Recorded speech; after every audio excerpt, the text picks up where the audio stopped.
ప్రభునందు ప్రేమైన సోదర సహోదరులకు ప్రభువైన యేసు క్రీస్తు నామంలో మీకు వందనాలు, శుభాలు తెలియచేస్తూ ఉన్నాను. ప్రియరా మిమ్మల్ని అందరినీ కూడా ఈ వీడియో మెసేజ్ ద్వారా కలుసుకోవడానికి దేవుడిచ్చి నాకు ఇచ్చిన అవకాశం కొరకు దేవునికి ఎన్నో స్తుతులు స్తోత్రాలు చెల్లిస్తున్నాను. మీరందరూ కూడా బాగున్నారని అనుకుంటున్నాను. మీ అందరి కోసం రోజు మేము ప్రార్థనలు చేస్తున్నాం. దయచేసి మీరు కూడా మా గురించి ప్రార్థన చేయాలని మీకు మనవి చేస్తున్నాను. ప్రియరా, ఈరోజు మనము మరొకసారి దేవుని వాక్యము ధ్యానం చేయటానికి దేవుడు మనకిచ్చినటువంటి గొప్ప అవకాశం బట్టి మనము దేవునికి ఎన్నో స్తుతులు స్తోత్రాలు చెల్లించవలసిన వారమై ఉన్నాం. దేవుడు మన జీవితాల్లో నూతన దినము అనుగ్రహించి ఆయన మాటలు వినటి ద్వారా బలపరచడానికి, దీవించబడ్డానికి, ఆశీర్వదించబడ్డానికి దేవుడిచ్చిన మహాప్రేమను బట్టి, కృపను బట్టి దేవునికి ఎన్నో స్తుతులు స్తోత్రాలు చెల్లిస్తున్నాను. Very nice meeting you all of you. మిమ్మల్ని అందరినీ కలుసుకోవడం సంతోషం. ఈరోజు మోషే చేసిన ప్రార్థన, ఈ యొక్క టాపిక్ మీద మనం మాట్లాడుకుందాం. మోషే చేసిన ప్రార్థన ఈ విషయంలో ఒక 4 నుంచి 5 వీడియోలు ఈ కాన్సెప్ట్ మీద నేను చేస్తుంటాను. దయచేసి మీరందరూ కూడా ఈ వీడియోస్ ఫాలో అయ్యి చూసి అనేక మందికి షేర్ చేయండి. ఎవరైనా సబ్స్క్రైబ్ చేయకపోతే చేపించండి. అనేక మంది మీ వలె ఈ వీడియో ద్వారా, ఈ మెసేజ్ ద్వారా దీవించబడడానికి మీరు కూడా ఈ యొక్క వాక్యమును స్ప్రెడ్ చేసేటువంటి క్రమంలో మీరు కూడా మరి పాలిభాగస్తులు అవుతారని మీకు నేను తెలియజేస్తున్నాను. కనుక అందరూ కూడా దయచేసి ఎవరైతే ఈ వీడియోస్ చూస్తున్నారో, ఎవరైతే ఈ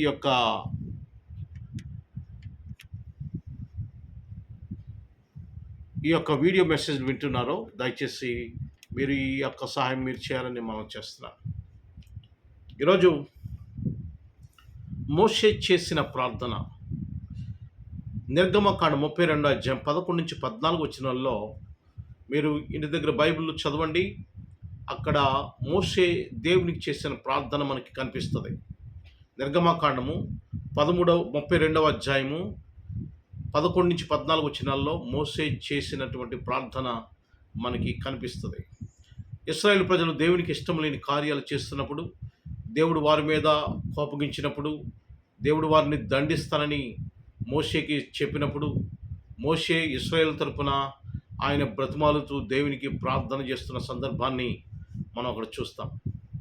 మోషే ప్రార్థన చేయటం ద్వారా అనేక కార్యములు జరిగాయి, గొప్ప కార్యములు జరిగాయి. ఎవరు చేయని కార్యక్రమాలు దేవుడు మోషే ప్రార్థన వలన దేవుడు చేశాడు. ప్రియమైన స్నేహితులారా, సోదరి సోదరులారా, ఆ కార్యములు ఏంటో మనము చూద్దాం. మొట్టమొదటిగా మోషే చేసినటువంటి ప్రార్థన వలన దేవుడు ఆకాశము నుండి మన్నాను కురిపించాడు. ఇది ఈ మాట కీర్తన గ్రంథము 78వ అధ్యాయము 24వ వచనంలో ఈ మాట వ్రాయబడింది. ఆహారమునకై ఆయన వారి మీద మన్నాను కురిపించెను, ఆకాశ ధాన్యము వారికి అనుగ్రహించెను. అలాగే నిర్గమకాండంలో కూడా ఈ మాటలు మోషే చేసిన ప్రార్థన ద్వారా మన్నా కురిపించినట్టుగా మనం చూస్తాం. నిర్గమకాండము 16వ అధ్యాయము 4వ వచనము, అలాగే 16వ అధ్యాయము 15 నుంచి 17 వచనాలు ఈ మాటలు మనం చూస్తాం. మోషే ఇశ్రాయేలు ప్రజలు ఆహారం లేకుండా వారు ఆకలితో అలమటిస్తున్నప్పుడు, వారు బాధపడుతున్నప్పుడు, ఆకలితో వారు మండిపోతున్నప్పుడు మోషేని గురించి వారు సణుగుకున్నారు. ఇక్కడ మాకు ఆహారం లేకుండా చేశాడు మోషే అని వారు సణుగుకున్నప్పుడు మోషే దేవునికి ప్రార్థన చేశాడు. మోషే దేవునికి ప్రార్థన చేసినప్పుడు ఆకాశం నుండి ఒక తెల్లని మంచు వలె ఒక ఆహారము వారి మీద కురిసింది. వారు ఆ మన్నాను, దాని పేరు మన్నా అనగా దేవుని యొక్క ఆ ఆహారం, అది వారి మీద కురిపించినప్పుడు వారు మన్నాను తిని వారు బ్రతికినట్టుగా మనము చూస్తున్నాం. ప్రియమైన సహోదరి సహోదరులరా, ఇశ్రాయేల్ ప్రజలు మన్నాను తిని వాళ్ళు అక్కడ బ్రతికారు. అది భౌతికమైనటువంటి మన్నా. వారి భౌతికమైన ఆకలి తీర్చింది. వారు ప్రాణం నిలబెట్టుకోవడానికి అలాగ దేవుడు వారికి సహాయం చేశాడు. ప్రియమైన సోదరి సహోదరులరా, ఈరోజు కూడా దేవుడు మన్నాను కురిపిస్తూ ఉన్నాడు. కానీ ఇది భౌతికమైన మన్నాను కాదు, ఇది ఆత్మీయమైన మన్నా, ఆత్మీయ ఆహారము. అదే దేవుని వాక్యం. ఈరోజు ఆనాడు ఇశ్రాయేలు ప్రజలు మన్నాను భుజించి వాళ్ళు భౌతికమైన ప్రాణాలు కాపాడుకున్నారు.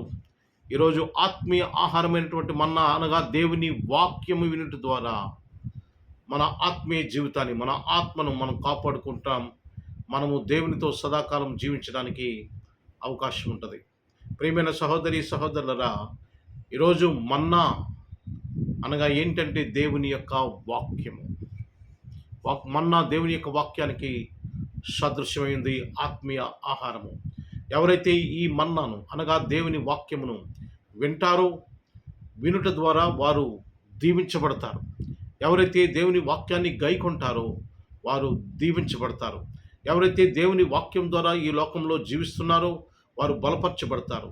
ఎవరైతే దేవుని వాక్యాన్ని నమ్మి విశ్వసించి మారు మనసు పొంది బాప్తిసం తీసుకుని ఆయన కుమారులుగా కుమార్తెలుగా ఉంటారో వారు దీవించబడతారు, ఆశీర్వదించబడతారు. ప్రియమైన సహోదరి సహోదరులరా, కీర్తన గ్రంథము 1వ అధ్యాయంలో యెహోవా ధర్మశాస్త్రమునందు దివారాత్రము ధ్యానించుచు ఆనందించువాడు ధన్యుడు అని దేవుని యొక్క వాక్యము సెలవిస్తుంది.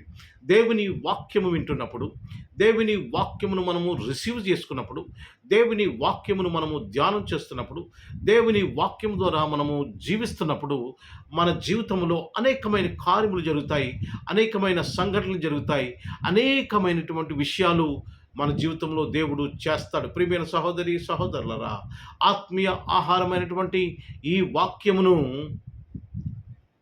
మనము అశ్రద్ధ చేయకూడదు. ఆత్మీయ ఆహారమైనటువంటి ఈ మన్నా అనగా దేవుని వాక్యము మనము నిర్లక్ష్యము చేయకూడదు, మనము చులకనగా తీసుకోకూడదు. దేవుని వాక్యం అంటే మనలను జీవింపజేసేది, సజీవమైన వాక్యం అంటారు. లివింగ్ వర్డ్ అనగా సజీవమైన వాక్యం అంటారు. సజీవమైన వాక్యము మనల్ని జీవింపజేస్తుంది. సజీవమైన వాక్యము మన నరాల్లో కూడా దేవుని వాక్యము మనలను జీవింపజేస్తుంది. ప్రియమైన సహోదరి సహోదరులరా, హెబ్రీ పత్రికలు అంటాడు ఆ గ్రంథకర్త, ఈ దేవుని వాక్యము మన యొక్క శరీరంలో మూలికల్లోకి, నరాల్లోకి, అలాగే లోపలికి వెళ్ళి అది శోధించి అది మనకి బలమునిస్తుందని దేవుని యొక్క వాక్యము సెలవిస్తున్నది.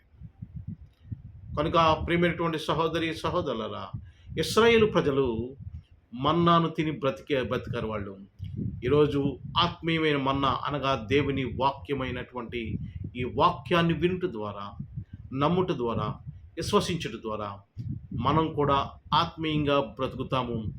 దేవునితో సదాకాలము మనం జీవించటానికి అవకాశం దొరుకుతుంది. ప్రియమైన సహోదరి సహోదరులరా, ఈ వాక్యాన్ని నిర్లక్ష్యం చేయకండి. మీరు దీవించబడాలంటే, ఆశీర్వదించబడాలంటే, గొప్పవాళ్ళు అవ్వాలంటే, ఈ యొక్క లోకములో ఒక ఉన్నతమైన జీవితాన్ని మీరు జీవించాలంటే దేవుని వాక్యాన్ని నిర్లక్ష్యం చేయొద్దు. ఆదివారం ఆరాధన కానీ, సంఘ కార్యక్రమాలు కానీ, ఏ కార్యక్రమైనా సరే మీరు వేగిరముతో ఆతృతో వెళ్ళినప్పుడు దేవుడు దీవిస్తాడు, ఆశీర్వదిస్తాడు, బలపరుస్తాడు. కనుక నిర్లక్ష్యం చేయొద్దు. నిర్లక్ష్యము దేవుడు ఇష్టపడడు. వాక్యము వినడానికి ఆతృత కావాలి. వాక్యము వినడానికి ఒక వేగిరముతో ముందుకు రావాలి. అలాంటి వాళ్ళు దీవించబడతారు, ఆశీర్వదించబడతారు. The word of God is basic for everything. దేవుని యొక్క వాక్యమే సమస్తానికి మూలాధారం. కనుక ఈ రోజున మీ జీవితాల్లో దేవుడు కార్యములు జరిగించాలంటే, ఈ రోజున మీ జీవితాల్లో దేవుడు అనేక విషయాలు జరిగించాలంటే దేవుని వాక్యమును వినండి, విశ్వసించండి, మారు మనసు పొందండి, బాప్తిసం తీసుకోండి. దేవుడు మిమ్మలను, మీ కుటుంబాలను దేవుడు దీవిస్తాడు, ఆశీర్వదిస్తాడు. Amen. God bless you all. నాతో కళ్ళు మూసుకుని ఈ ప్రార్థనలు మీరు ఏకీభవించండి. దేవుడు మిమ్మల్ని దీవిస్తాడు. ప్రేమగల తండ్రి, కృపగల ప్రభువా, మీ నామానికి వందనాలు, స్తోత్రాలు, స్తుతులు చెల్లిస్తున్నాం. దేవా, ఇదిగో ప్రభువా, మీ వాక్యము ద్వారా మాతో మాట్లాడినందుకు వందనాలు చెల్లిస్తున్నాం. ఎవరైతే ఈ వాక్యం వింటున్నారో దీవించండి ప్రభు, ఆశీర్వదించండి, మీ కృపలో భద్రపరచండి, సహాయ సహకారాలు అందించండి. మీ మెండైన దీవెనలు ఆశీర్వాదాలు కుమ్మరించమని, సహాయ సహకారాలు అందించమని, ఘనమైన కార్యములు జరిగించమని, మీ కృపలో భద్రపరచమని ప్రభు అయిన యేసు క్రీస్తు నామమున మిక్కిలి వినయంతో అడిగి వేడుకుంటున్నాము తండ్రి. Amen, amen, amen. అందరికీ వందనాలు. God bless you all.